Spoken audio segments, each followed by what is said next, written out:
ரொம்பவும் சுலபமாகவே தாண்டிடுவோம். அவன் சிரமப்பட வேண்டிய அவசியம் கிடையாதுன்னு சொல்லிட்டு ஜெகன்மாதா மறைஞ்சு போறா. மாயாவிலாசத்தை தாண்டணும்னு சொன்னாக்க தேவியனுடைய நாமாவை சாகம்பரி சதாட்சி துர்கேன்னு தேவியனுடைய நாமாவை சொன்ன மாத்திரத்தில் மாயையை தாண்டலாங்கிறதையும் வியாசாச்சாரியால் விசேஷமா சொல்லியிருக்கா. அவள் துர்காம்பிகையினுடையதான ஒரு சரித்திரம் விஜயவாடா க்ஷேத்திரத்தில் சொன்னோம் இல்லையா, சுருக்கமா அதையும் சொல்லிட்டு இன்னைக்கு பிரவச்சனத்தை பூர்த்தி பண்ணிக்கலாம்.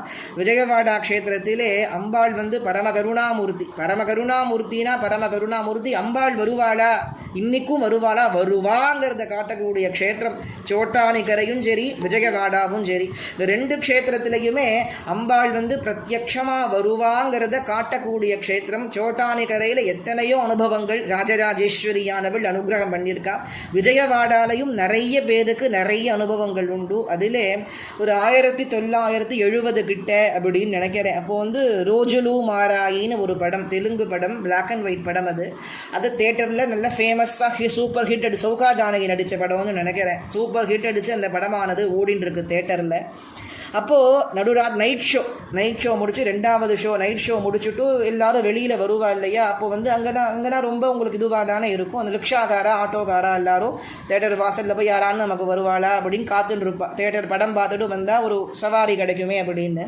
ரிக்ஷாக்காரர் ஒருத்தர் என்ன செய்யறார், அவருக்கு லேட் ஆகிடுது, படம் முடிஞ்சு கொஞ்சம் நேரம் ஆயிடுது. அவருக்கு யாரான ஒருத்தர் வரமாட்டாளா அப்படிங்கிற ஒரு நப்பாசையில் ரிக்ஷாக்காரர் ஒருத்தர் அப்படி அங்கே போய் கை ரிக்ஷா, சைக்கிள் ரிக்ஷா, அதை என்ன பண்ணுறார், அவர் தேட்டருக்கு போகிறார். தேட்டருக்கு போகும்பொழுது ஒத்துருமே இல்லை, எல்லோரும் காலியாக போயிட்டா, செகண்ட் ஷோ முடிஞ்சு போச்சு, சரி நம்ம இனிமேல் நம்ம வீட்டுக்கு போக வேண்டியது தான் நினைக்கும் பொழுது தேட்டருக்கு உள்ளேருந்து ஒரு பொம்மநாட்டி நன்னா பட்டு புடவை கட்டிண்டு நெத்தி நிறைய குங்குமத்தை வச்சுட்டு கையில் நல்லா கண்ணாடி வளைகள் எல்லாம் குழுங்க ஒரு பொம்மநாட்டி தேட்டர்லேருந்து வெளியில் வரா. வெளியில் வரும்பொழுது என்ன ஆகிறது அப்படின்னு கேட்டாக்க இவர் பார்க்குறார். நீங்கள் எங்கம்மா போகணும் அப்படின்னு கேட்கிறார் அந்த அம்மாவை பார்த்து. நான் இந்திரகீலாத்ரி கிட்ட போகணும், என்னுடைய வீடு அங்கே இருக்கு, வர முடியுமா அப்படின்னு இந்த அம்மாவும் கேட்கறா. நானும் அங்கே தாம்மா போகிறேன், நீங்கள் வாங்க நான் உங்களை கொண்டு விடுறேன் அப்படின்னு சொல்லிட்டு என்ன பண்ணுறா, எத்தனை ரூபான்னு கேட்கும்பொழுது 10 ரூபாங்கிறாரு. எத்தனை ரூபான்னு கேட்கறா, 10 ரூபா அப்படிங்கிறவ. சரி அப்படி சொல்லிட்டு அந்த ரிக்ஷா வண்டியில் ஏறிவிடுறா. அந்த ஸ்திரீ ஆனவள் ஏறிவிடுறா. போய் இவர் என்ன செய்கிறார், அப்படியே அங்கெல்லாம் ஒரு ரொம்ப ஆள் நடமாட்டமே இல்லாம தானே இருக்கும். ரெண்டாவது விஜயவாடாவிலே இந்திரகீலாத்ரி ராத்திரி வேளையிலே துர்கா பரமேஸ்வரியானவள் ஊர்கோலம் வர்றது ஐதீகம் உண்டு. தேவியனுடைய நடமாட்டம் நிறைய க்ஷேத்திரங்கள் நம்முடைய ஊர்லேயே நிறைய இடத்துல உண்டு. ஆனால் அதே போல இந்திரகீலாத்ரியிலேயே விசேஷமா தேவியனுடைய நடமாட்டம் உண்டு அப்படின்னு சொல்லுவார். அப்போ இவர் என்ன செய்யற, நடந்து ரிக்ஷாவை விதிச்சுட்டு சைக்கிள் ரிக்ஷால போயின்னு இருக்கார். நடுப்புற கோவிலுக்கு வரப்போறது. அதுக்கு முன்னாடி இவோ கேட்கறா, இந்த ராத்திரி வேளையில இப்படி தனியா நீ வரியே, இந்த இந்திரகீலாத்ரியில துர்கம்மா நடமாடுவா, கனகதுர்கம்மா நடமாடுவான்னு சொல்றாளே, உனக்கு பயம் கிடையாதா? நீங்க இப்படி ராத்திரி வேளையில தைரியமா சைக்கிள் ரிக்ஷாவில் வரீங்களே அப்படின்னு கேட்கறா. இப்போ இவர் சொன்னாரா, இல்லை எனக்கு என்ன பயம் இருக்கு, எந்த தாயாரை பார்த்து யாராவது பயப்படுவாளா? எனக்கு தாயே இந்த கனகதுர்கம்மா தான் என்னுடைய தாய். அந்த தாயை பார்த்து நான் ஏன் பயப்படணும்? ரெண்டாவது நான் என்ன பொய் சொல்றேனா, ஏமாத்துறேனா, இல்லை தப்பான தொழில் ஏதாவது நான் பண்றேனா? என்னுடைய பிழைப்புக்காக நான் சைக்கிள் ரிக்ஷாவை ஓட்டுறேன், நான் உடைச்சு சாப்பிட்றேன். இந்த தாய் என்னை என்ன பண்ண போறா, எனக்கு அவகிட்ட என்ன பயம் அப்படின்னு அவர் சொல்லிகிட்டே இருக்கும். திரும்பி பார்த்தாக்க வண்டியில் உட்கார்ந்து இருந்த பொம்மநாட்டியை காணும். என்னடா அது, திடீர்னு பின்னாடி தானே உட்கார்ந்துட்டு இருந்தா, இவ எங்கே போனா என்ன ஏது ஒன்றுமே தெரிகிறேன். திடுக்கிட்டு அப்படி சுற்றி முற்றி பார்க்குறார்.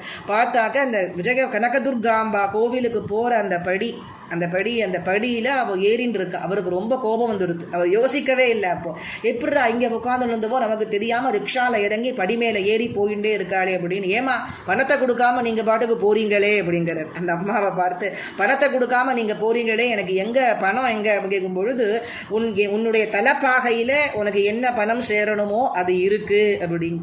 தலைப்பாகையை கழட்டி பார்த்தா அம்பாள் கையில் போட்டுன்னு இருக்கக்கூடிய தங்க வளையோட அவர் ஸ்பேஸில் 10 ரூபா பணம், 10 ரூபா பணமும் தங்க வளையும் அவருடைய தலைப்பாகையில் விளங்குறது. அதை கையில் எடுத்து பார்த்து நேராக பார்த்தாக்க அப்படியே அந்த இடத்துல அவர் கண்ணு முன்னாடி அந்த பகவதியானவள் அப்படியே மறைஞ்சு போயிட்டாளாம்.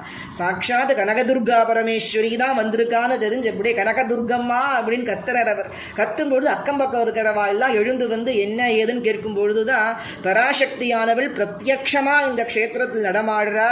தன்னுடைய பக்தர்களுக்கு தரிசனம் கொடுக்கிறா. அவளுக்கு ஒண்ணுமே தெரியாதவாளா இருந்தாலும், அவ பாமராளா இருந்தாலும் கூட பகவதியினுடைய சந்தர்சனமானது அவளுக்கு ஏற்படுறது அப்படிங்கிறத அவ உணர்ந்தா. அப்போ இந்த விஷயமானது ஆந்திர கேசரி நியூஸ் பேப்பர்ல, ஆந்திர பிரபாவோ ஆந்திர கேசரியான்னு தெரியல, நியூஸ் பேப்பர்லயே வந்தது. அந்த காலத்துல அம்பாள் கையில போட்டு இருக்கிற தங்க வளையோட அவருடைய படத்தோட நியூஸ் பேப்பர்லயே அந்த காலத்துல வந்து ரொம்ப பரபரப்பா இருந்தது. அப்படின்னா இந்த காலத்திலையும் பகவதியானவள் நமக்கு பிரத்யட்சமா தரிசனம் கொடுக்கிறா. நமக்கு எதுவும் தெரியணுங்கிற அவசியம் இல்லை. அந்த பவானியினுடைய பாதார விந்தங்கள்ல மாறாத பக்தியும் பிரேமையும் அன்பும் இருந்ததுன்னு சொன்னாக்க நடக்காதது லோகத்துல ஒண்ணுமே கிடையாதுங்கிறதுக்கு பிரத்யட்சமான ஒரு விஷயம் இது. அந்த அபார கருணாமகியான ஸ்ரீமாதாவினுடைய பாதகமலங்களையே சரணாகதி பண்ணுவோம். தொடர்ந்து அந்த பகவதியினுடைய வைபவத்தை சிந்தனை பண்ணிண்டே